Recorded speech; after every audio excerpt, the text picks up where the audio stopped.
Hello everyone, this is Goomba here, and today what we have in front of us is the glorious Steam Deck. Yes, I did purchase it quite a few weeks ago, and let me tell you, it is quite an interesting piece of hardware. And normally I don't do any reviews of any kind, especially not the hardware or consoles and stuff. But today I might as well figured, well, people were talking about Steam Deck a lot of time, and I do like portable gaming in general. I didn't really have any portable consoles. This is in fact my first ever portable console. But yeah, today is going to be a review of Steam Deck. First things first, let me just walk you through the specifics when it comes to the way the Steam looks and how it behaves and the controls and all kind of stuff like this. And let me just start off with the controls. You have the very typical for controllers dual analog sticks that can click. They are pretty solid, they click very well, they are very responsive, and they're quite comfy as well, which is a good thing. And they are actually full, if you zoom it out a little bit, you will see that they are actually full-sized analog sticks, which is kind of cool. You also have the D-pad and 4 action A, B, X, Y buttons, and then on top you have select and start buttons on the front, and then at the top you have 2 bumpers right here, L1 and R1, and then you have 2 triggers, L2 and R2. Aside from this, you also have the Steam button, which you basically use as a home slash PS or slash Xbox button, whichever controller you use. It basically behaves exactly the same way. And then you have the 3 dots button, which is used for quick access settings or whatever. Basically you can just switch volume and brightness of the screen, etc. Like this quick stuff that you want to have conveniently is right there with just a single press of the button. Aside from this, you may have noticed that there's also 2, not 1, but 2 touchpads. And these are pretty freaking cool. I'm honestly surprised how well and how intuitive they are. And they also click. Or you also have the 4 back buttons. If you just turn around the Steam Deck, you got the 2 back buttons on each side right here. These are L4, L5, and R4 and R5 respectively. And you have this big fan out here.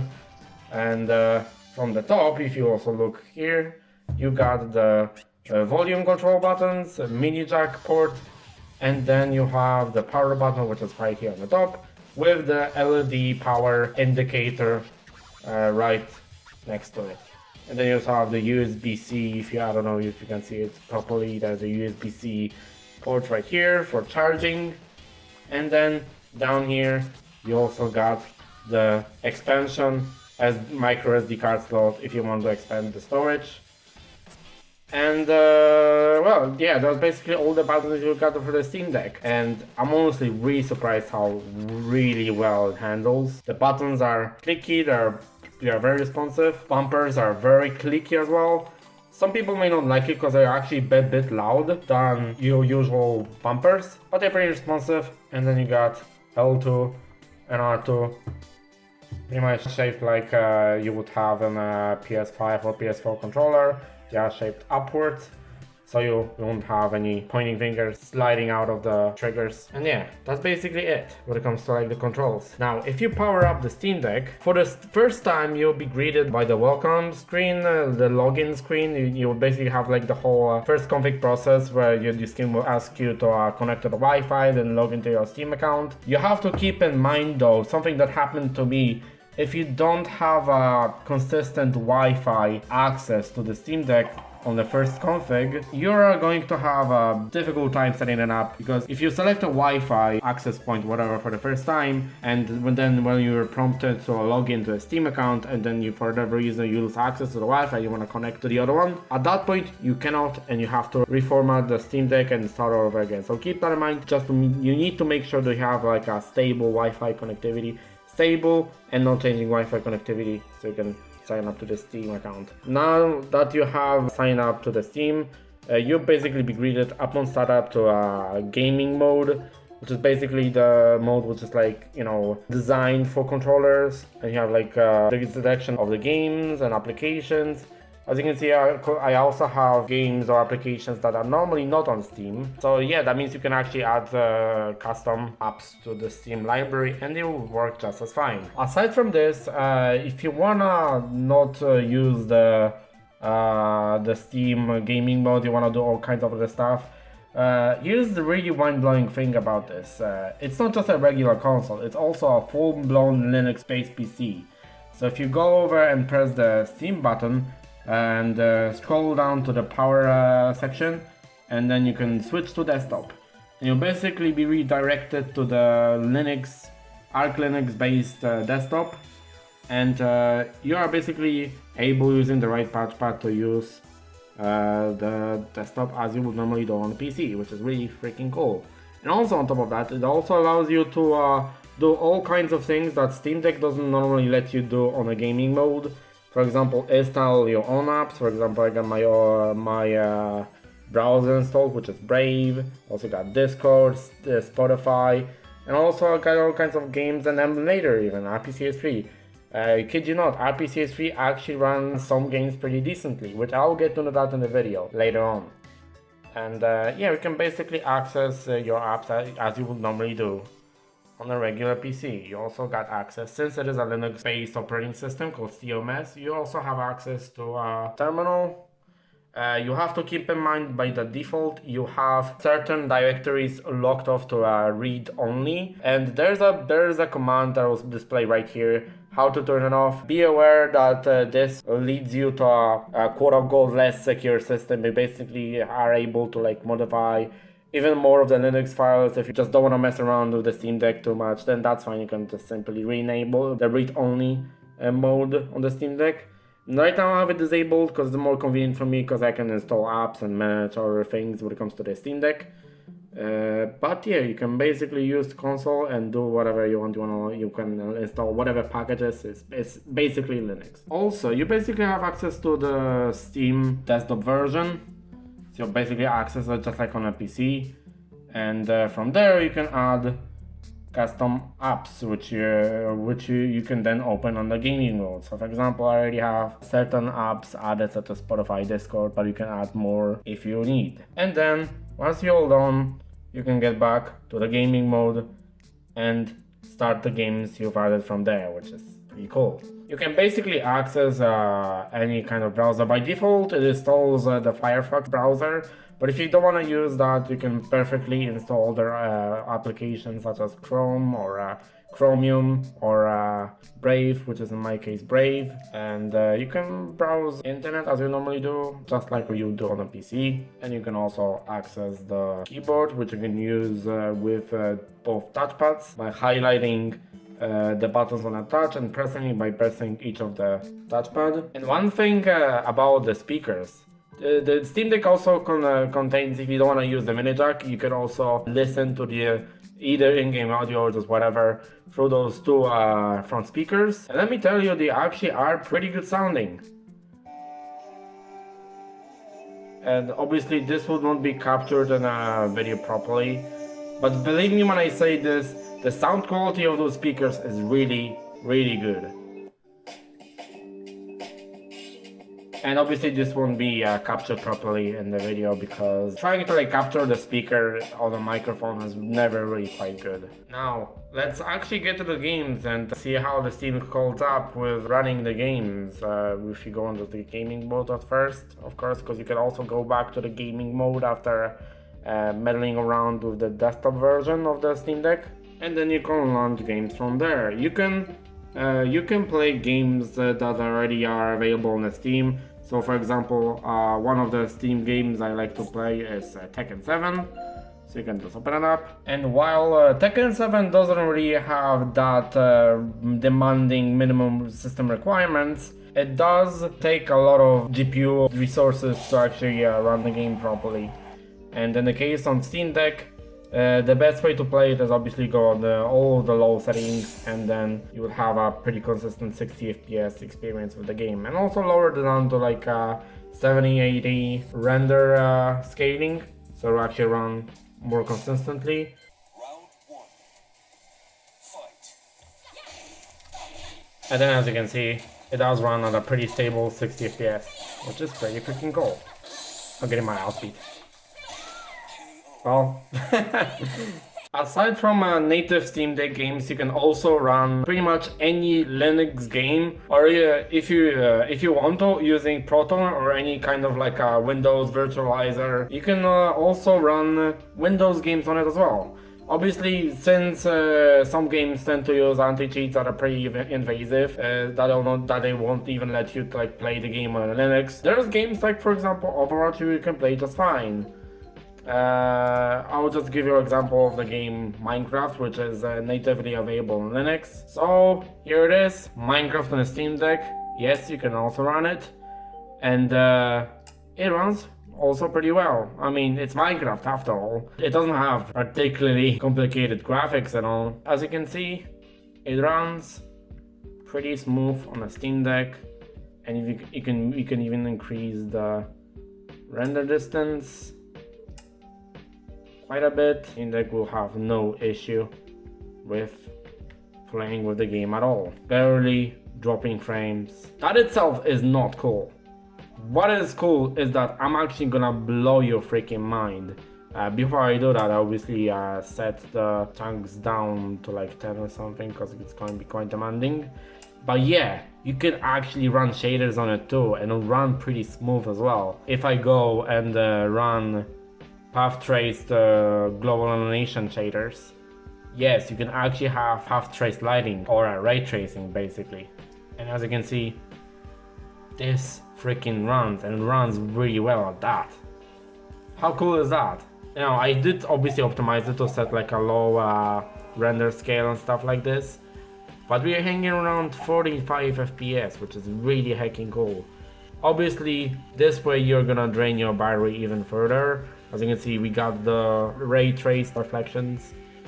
Really cool stuff. The fact that Steam Deck can handle it is really impressive. But then, as I also previously stated, you can also run Windows games, certain Windows games, using Proton. So one of those games is, for example, Overwatch. And you might be thinking, well, how on earth you're gonna play an FPS game on a controller, right? Crazy. Well, this is also once again thanks to the touchpad. I'm gonna show you why in a second. By the way, the Steam Deck also has the touch screen, so you can just click away stuff on the Steam Deck. Or right now we have an update, so we're gonna have to wait for an update. And here we have a Windows game running on a Linux-based Steam Deck. Crazy is that. And also, thanks to the Steam Deck controller mapping, we can also play it using a controller. So we can play, for example, quick play game with my main boy Junkrat. And despite the fact that we are not natively running the game, as you can see, the game runs pretty damn smooth. So as you can see right here, we got a full game, 5v5, unranked. It runs pretty damn smooth. Oh, let me own that Junker Queen real quick. Oh, there's hands on me somewhere. Oh, there's Lucia left. Hold on. Where are you? Where? Oh, I gotta move the trap. Let's go. Let's go. Well, that's our game on a Steam Deck. Also, but in my opinion, what is the most impressive thing when it comes to the Steam Deck is that you can run plenty of emulators, even the most demanding ones like RPCS3, which we have right here. And while it doesn't run all games pretty well, but for example, we have the pending update, we'll just skip it for now.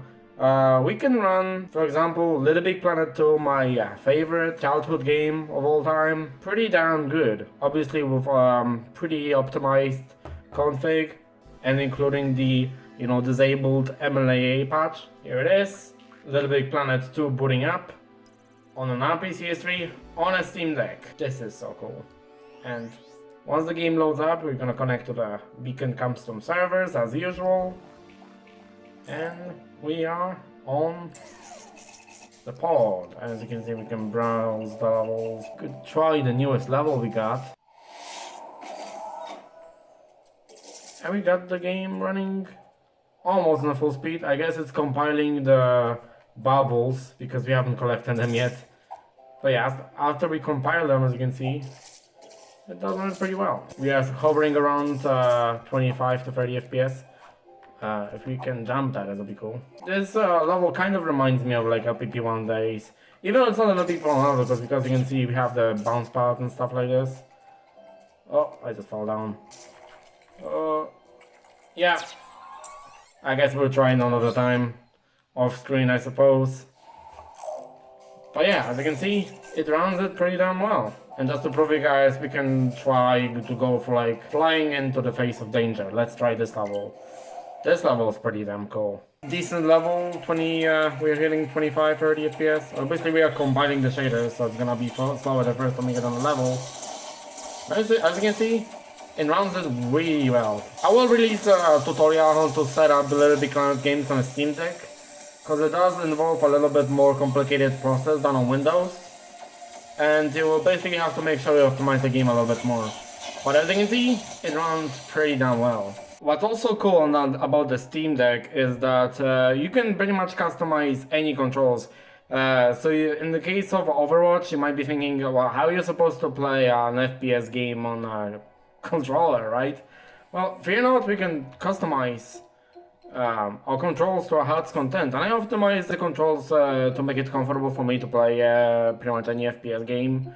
Or, for example, Overwatch has, if you scroll down to trackpads, we can set, for example, a right trackpad to a mouse, and we can also adjust that sensitivity and do other cool things with it. We could also add some certain additional profiles. So say for example, if I press the touchpad, if I hold it, it's gonna enable a second layer where the mouse sensitivity is put at a lower, the mouse is put at a lower sensitivity. Next to this, for example, with Widowmaker, I can aim and have like quick flick aiming, and then if I want to go to precise, I can just hold the right trackpad like this. If I let it go, as you can see, with higher sensitivity, I press it again, lower sensitivity. Really cool stuff. And you can mess around with the settings.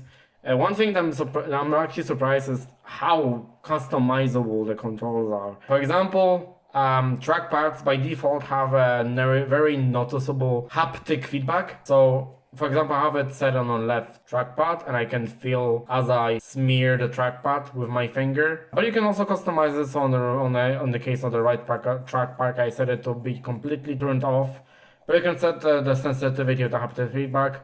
Also, what's surprising is that the sticks have a touch sensor. So if, for example, I can map the touching of the analog stick to a certain action. For example, I can make it so as soon as I hold the right stick, I can summon the communication menu right here. So I can just, for example, flick the right stick, say, okay, I want to go ahead and say yes. Pretty cool. And you can do pretty much customize it to the controls to your heart's content. When it comes to Overwatch, it already supports controllers. So for example, I can already do stuff like, left stick movement. But like the slower I push the stick, the slower it goes. But also, you can also not only bind the controller bindings, but you can also bind controller input as the keyboard and mouse input. So as you already can see with the trackpad, I set it to mouse. But you can also set, for example, one of those rear buttons. For example, I mapped it to a left control. That is for crouching in the game. And you can pretty much do it with every app. Doesn't matter if it's a Steam game or if it's just a regular Linux or Windows game, or even just like a basic app, like for example Discord, which I already have added to a Steam library as well, so I can access it from the gaming menu. I made it so I can use my right trackpad as a mouse cursor, and then I can click the trackpad, hit the trackpad in order to select stuff, like as I would do with the left click on the mouse. If I press, I believe this button or this back button, I think, one of those buttons would make it so I can type. Sometimes for the reason Steam kind of bugs out when it comes to like controller mapping, so all you need to do is to get to the controller, binding controller settings, and then get back to Discord. I just quit out of it for whatever reason. Let's return. And then if I press it again, while the keyboard summons up. So that's going to be it when it comes to the Steam Deck review.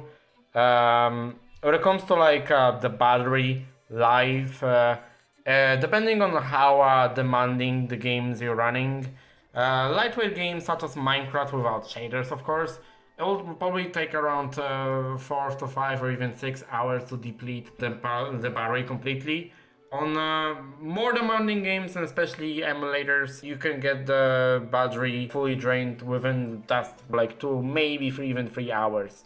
Which may not sound a lot, but remember, Steam Deck is really powerful when it comes to like a handheld. And well, the biggest downside, you might be thinking, well, maybe the battery isn't that big, as in like it doesn't really have that much of a capacity. Do I recommend the Steam Deck? I totally recommend it to people if you wanna travel to some places, like say you travel to college or you go back to home and you don't wanna really spend time like doing nothing. And well, the Steam Deck is right there for you, and you can just pretty much load it up with games and stuff like this.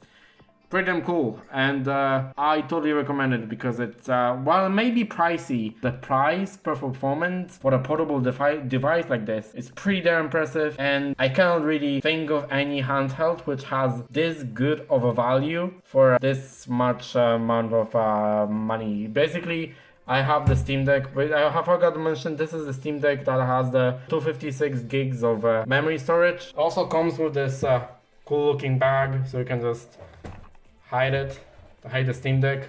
I believe you have to like pack it like this. You can close it up and zip it. It has a zipper right here. You can zip it basically like this.